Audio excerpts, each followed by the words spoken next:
नमस्कार दोस्तों, स्वागत है आपका आज के लेक्चर में। इस लेक्चर में हम जानने वाले हैं भारत सरकार अधिनियम 1919 के बारे में, जिसे हम कहते हैं मॉन्टेग्यू चेम्सफोर्ड सुधार भी। क्यों कहते हैं? क्योंकि जो लॉर्ड मॉन्टेग्यू हुआ करते थे, ठीक है, हर्बर्ट हेनरी मॉन्टेग्यू और वायसराय लॉर्ड चेम्सफोर्ड द्वारा प्रस्तावित किया गया था, इसलिए इसे कहते हैं क्या? मॉन्टेग्यू चेम्सफोर्ड इस सुधार इसे कहा जाता है। 1919 में जो है इसको पारित कर दिया जाता है और 1921 से आके इसके प्रावधान भारत में लागू होते हैं। इसका मुख्य उद्देश्य भारतीयों को भारतीय राजनीति जो है उसमें या प्रशासन में भागीदारी देना और उत्तरदायी प्रशासन बनाने की और उत्तरदायी शासन की दिशा में एक महत्वपूर्ण कदम उठाना इसका महत्वपूर्ण उद्देश्य हुआ करता था। हालांकि अभी भी मुख्य रूप से नियंत्रण जो है मुख्य मुख्य क्षेत्रों में किसका रखा जाना होगा? ब्रिटिशर्स का ही रखा जाना होगा। ठीक है, अब हम आ जाते हैं इसकी मुख्य मुख्य विशेषताओं के बारे में। क्या विशेषता? एक तो केंद्रीय नियंत्रण में यहां पर ढील दे दी जाती है। किस प्रकार से ढील दे दी जाती है? कि यहां पर केंद्रीय और प्रांतीय विषय जो उनको अलग अलग बांट दिया जाता है। जैसे आज आप समझिए, हमारे संविधान में एक है केंद्र सूची, एक है राज्य सूची, एक है समवर्ती सूची। तो ये किस प्रकार से आई होगी? तो देखिए, इस 1919 के अधिनियम ने केंद्र सूची और राज्य सूची दो अलग अलग सूचियां बना दी कि भाई केंद्र सूची है, इस पर केंद्र कानून बनाएगा, राज्य सूची है, इस पर राज्य कानून बनाएगा। ठीक है, ये दो प्रकार के यहां पर सूचियां बना दी जाती है। इसलिए क्या हो गया, यहां पर स्पष्ट विभाजन कर दिया जाता है। इस इसमें केंद्र नियंत्रण ढीला हो गया ना भाई, राज्यों को अलग से यहां पर इनका कार्य क्षेत्र हो गया, है ना, इनका ज्यूरिसडिक्शन हो गया। ठीक है, केंद्र विषय जो है वो केंद्र सरकार द्वारा नियंत्रित किए जाएंगे और प्रांतीय विषय जो है वो प्रांतीय विधानसभाएं अपने अपने क्षेत्र में कानून बनाने का अधिकार रखेगी और अपने हिसाब से वो देखेगी। हालांकि जो सरकार जो है उसकी संरचना केंद्रीकृत और एकात्मक ही बनी रहती है। केंद्र सरकार के पास प्रांतीय शासन पर बड़ा यहाँ पर नियंत्रण होता है। वहाँ की सरकार को जो तब तक हटाया जा सकता है। गवर्नर जो होते थे राज्यों के, गवर्नर के पास में अधिभावी शक्तियां हुआ करती थी कि वहाँ की राज्य सरकार के जो निर्णय हैं उनको बदला भी जा सकता था। ये हमने देख लिया कि किस प्रकार से केंद्र सरकार, राज्य सरकार, केंद्र और राज्य सूची बांट दी जाती है। और प्रांतों में तो हमने ऑलरेडी देखा कि प्रांतों में पूर्ण बहुमत, माफ कीजिएगा, गैर सरकारी पूर्ण बहुमत पहले ही दे दिया जाता है वहां की विधान परिषदों में। ठीक है, अब यहाँ पर एक महत्वपूर्ण विशेषता है। क्या विशेषता है? कि एक दोहरी प्रणाली अपनाई जाती है। डायरकी इंग्लिश में कहते हैं और हिंदी में कहते हैं दोहरी शासन प्रणाली या द्वैध शासन प्रणाली। क्या?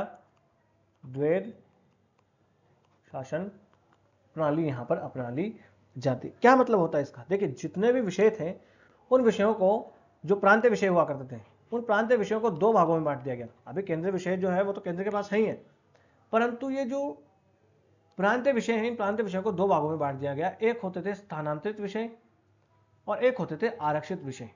स्थानांतरित विषय ऐसे विषय होते थे जिन पर राज्य सरकार जो है अपने मंत्रियों के माध्यम से काम कर सकती थी। जैसे आज हमारी भारत की राज्य सरकारें करती है ना, वैसे ही पूर्ण उत्तरदायी रूप से पूरी तरीके से ये काम कर सकते थे।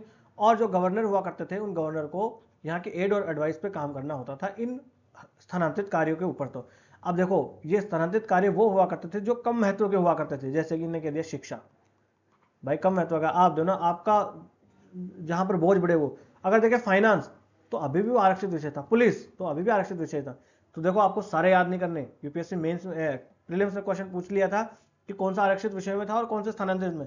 तो ये सारे याद करने आपको नहीं बैठने। आपको क्या देखना है? जो महत्वपूर्ण विषय है वो अभी भी सरकार अपने पास से रखेगी। जैसे पुलिस है, फाइनेंस है, ये सब के रेवेन्यू है, ये सब के सब चीजें अभी भी पुलिस सरकार अपने पास ही रखेगी, है ना। और जो आरक्षित विषय थे, ये आरक्षित विषय जो है वो गवर्नर की सहायता से चलाए जाते थे। गवर्नर इनके ऊपर पूरे निर्णय लेता था, है ना। गवर्नर अपनी कार्यकारी परिषद के माध्यम से कार्य किया करते थे और विधानमंडल का कोई इनके ऊपर नियंत्रण नहीं हुआ करता था। जबकि जो स्थानांतरित विषय हैं, इनके ऊपर विधानमंडल का पूरा नियंत्रण हुआ करता था। आज के जैसे होता है वैसे ही, और विधानमंडल के प्रति जिम्मेदार भी हुआ करती थी जो राज्य की कार्यकारिणी हुआ करती थी, है ना। इस प्रकार से ये होगी, हमने द्वैध शासन प्रणाली देख ली। ठीक है साहब, आगे आ जाते हैं। फिर आ जाता है यहाँ पर द्विसदनीय विधायिका बना दी जाती है।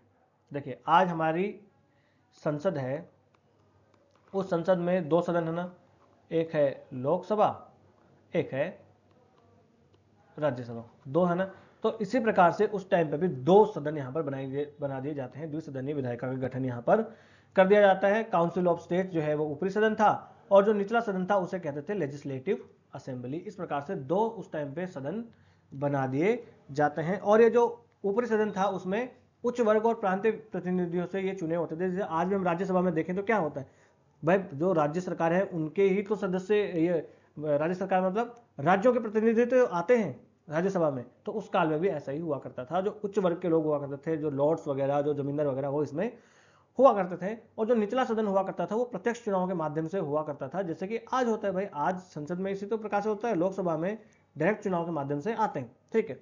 और ये कदम भारतीय राजनीति में लोकतांत्रिक तत्वों की ओर प्रगति का महत्वपूर्ण सूचक होता है कि हाँ, अब लोकतंत्र की ओर हम बढ़ रहे हैं धीरे धीरे। भाई डायरेक्ट जनता चुन के भेज रही है, इसका मतलब लोकतंत्र की ओर तो हम बढ़ ही रहे हैं, है ना।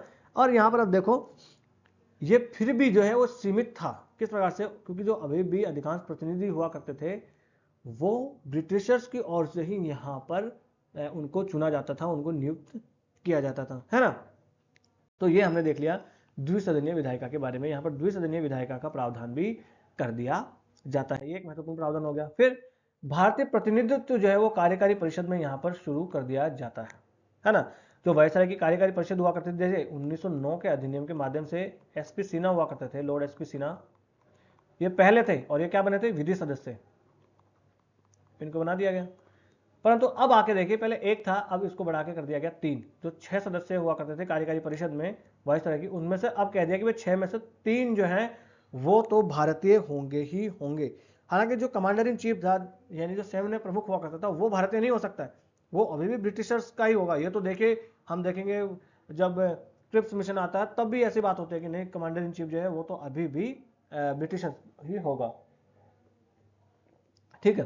तो यहां पर अब देखिए, भारतीयों को उच्च प्रशासनिक पदों पर प्रतिनिधित्व देने का एक महत्वपूर्ण प्रयास इसको माना जा सकता है। भाई जो विधान है, कार्यकारी परिषद है, उसमें 6 में से 3 अभी भारतीय हो गए, तो ये तो बहुत बड़ी बात है ना, अगर देखे जाए उस टाइम के हिसाब से देखा जाए तब, ठीक है।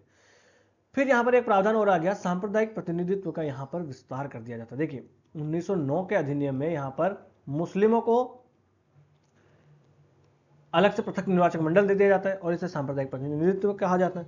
अब यहां पर आके 1919 के अधिनियम में इसको खत्म करने के बजाय यहां पर और लोगों जो संप्रदाय थे उनको भी सांप्रदायिक प्रतिनिधित्व दे दिया जाता है। जैसे कि जो भारतीय सिख हुआ करते थे, है ना, जो सिख थे, जो भारतीय ईसाई थे, एंग्लो इंडियन थे, और जो यूरोपीय नागरिक थे, उनको भी अलग अलग चुनावी क्षेत्रों में वोट देने का अधिकार मिल गया और इनको भी अब एक पृथक निर्वाचक मंडल, सेपरेट इलेक्टोरेट दे दिया गया, इसको बढ़ा दिया गया। तो अगर क्वेश्चन पूछ ले, स्टेटमेंट आ जाए यूपीएससी प्रीलिम्स में कि 1919 के भारत सरकार अधिनियम ने सांप्रदायिक प्रतिनिधित्व का विस्तार किया, तो हाँ बिल्कुल किया। किस प्रकार किया? तो सिखों को, भारतीय ईसाइयों को, एंग्लो इंडियंस को, यूरोपीय नागरिकों को अलग अलग निर्वाचक क्षेत्र दे दिए इन लोगों ने, ठीक है। और ये भारतीय राजनीति में सांप्रदायिकता को बढ़ावा देने वाला इसको माना जाता है। देखिए हिंदू मुस्लिम में तो पहले ही विभाजन यहाँ पर हो चुका था। हालांकि इस वक्त तक देखिए, जब असहयोग आंदोलन चल रहा होता है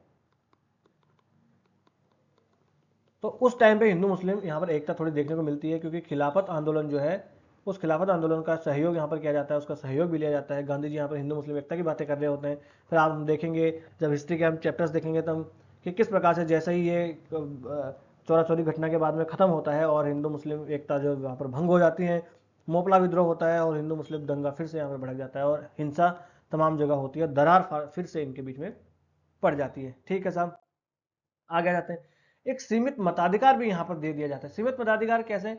जो एक केवल सीमित वर्ग को ही मताधिकार दिया जाता है, कैसे? संपत्ति के आधार पर, कि भाई एक संपत्ति की सीमा रख दी, इतनी संपत्ति होगी तभी आपको वोट देने का अधिकार होगा। जबकि आज नॉर्मल क्या है, कोई भी 18 वर्ष से ऊपर है, संपत्ति है नहीं है, पढ़ा लिखा है नहीं है, गरीब है अमीर है, सबको वोट देने का अधिकार है। उस टाइम ऐसा नहीं था, कुछ एक क्राइटेरिया था कि हाँ इतना शिक्षित है तब दे पाएगा और इतनी अगर आपके पास संपत्ति है तब आप वोट दे पाओगे। तो एक सीमित प्रतिनिधित्व यहाँ पर शुरू कर दिया जाता है, मताधिकार दे दिया जाता है। हालांकि जो है वो पर्याप्त प्रतिनिधित्व अभी भी यहाँ पर नहीं दिया जाता है, ठीक है। फिर लंदन में भारतीय उच्चायुक्त का पद सृजित कर दिया जाता है। अब देखिए, अब तक भारत सचिव जो थे वो भारतीय मामलों को देख रहे थे, परंतु तो अलग से एक और पद बना दिया गया, उच्चायुक्त। अब देखिए, अभी भी लंदन में भारत के उच्चायुक्त काम करते हैं, है ना, क्योंकि जो कॉमनवेल्थ के नेशन है उनमें अभी भी उनको हाई कमिश्नरी कहते हैं। तो उच्चायुक्त का एक नया पद यहाँ पर स्थापित कर दिया गया, जो जो भारत सचिव हुआ करते थे अब तक, उनके कुछ कार्यों को अब भारत के उच्चायुक्त जो है वो संभाला करेंगे, ऐसा यहाँ पर कर दिया गया है, ठीक है। आगे आ जाते हैं साहब। फिर यहाँ पर एक लोक सेवा आयोग के गठन की बात की जाती है, केंद्रीय लोक सेवा आयोग की, केंद्रीय लोक सेवा आयोग की बात यहाँ पर की जाती है गठन की। और फिर ली आयोग बनाया जाता है, क्या? ली आयोग, जिसे शाही आयोग भी कहा जाता है।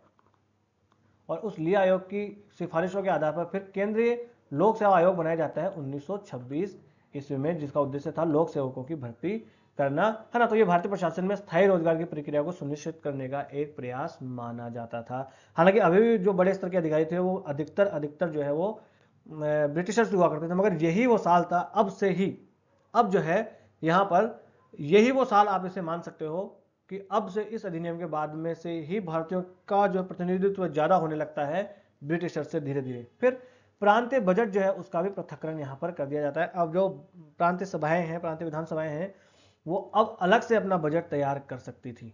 1919 में आके होता, देखो, अलग से अपना बजट अब बना सकती थी, क्योंकि अब राज्य विषय अलग कर देगी, केंद्र सूची राज्य सूची दोनों अलग कर देगी, तो अब ये बजट भी अपना अपना बनाएगी। हालांकि यहाँ पर देखो कि इसको हम एक सीमित रूप में ही मान सकते हैं, पूरी स्वतंत्रता इसको अभी भी नहीं थी, क्योंकि बजट का अधिकांश नियंत्रण अभी भी केंद्रीय सरकार के पास में ही हुआ करता था। ठीक है साहब, फिर आ जाते हैं समीक्षा के लिए एक वैधानिक आयोग की बात होती है।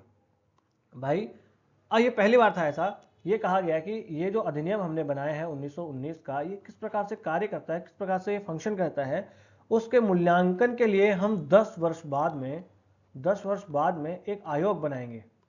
एक वैधानिक आयोग होगा जो इसको देखेगा, इसकी समीक्षा करेगा कि हाँ क्या ये ठीक था कि नहीं था। और वो आयोग, आपने साइमन कमीशन का नाम सुना होगा, साइमन गो बैक वाला। वो साइमन कमीशन जो है इसी की समीक्षा के लिए भारत में आता है। हालांकि इसको 10 वर्ष के बजाय 1927 में गठित कर दिया जाता है, 2 वर्ष पहले ही। इसका भी विरोध होता है और इसमें कोई भी भारतीय सदस्य नहीं होते, इसका भी विरोध खूब होता है। ठीक है, तो ये मुख्य प्रावधान हो गए, हमने देख लिया 1919 के अधिनियम के। बस आज का लेक्चर हम कर लेते हैं यही समाप्त। नमस्ते, धन्यवाद।